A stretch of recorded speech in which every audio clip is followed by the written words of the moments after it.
Hi guys, welcome to Bite Size Excel. In this video, we're going to take an introductory look at transposing data in tables. So essentially what transposing data means is everything you've got in your column here, you want it to in future be in a row across, and similarly what's in your row here will become a column. So it's essentially flipping your data.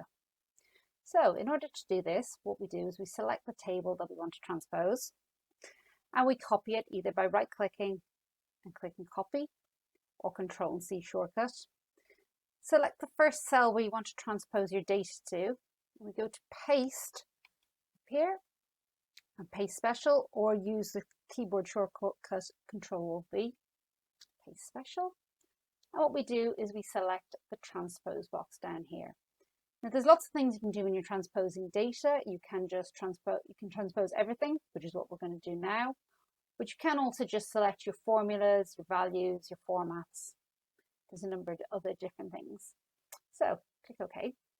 And our data has been transposed into a new table.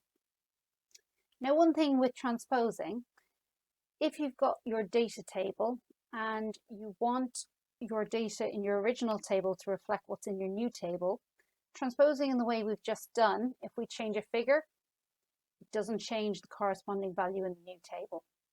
However, there is a way that we can do this.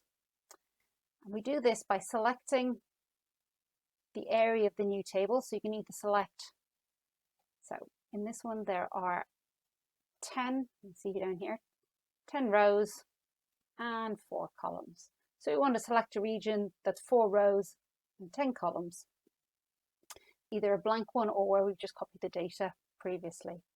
What we do is we type in the first cell the formula equals transpose, and then we select our original data. And then instead of just hitting enter, we've got to hit Control, Shift, and enter. And essentially that's copy the same data, but if you scroll through, you can see they are all a formula.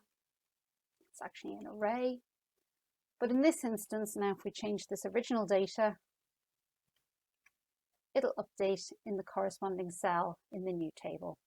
So this can be useful where you want to make your transpose table link back to the original. I hope you found this helpful. Please leave me a comment, like and subscribe, and hope to see you on the next video. Bye now.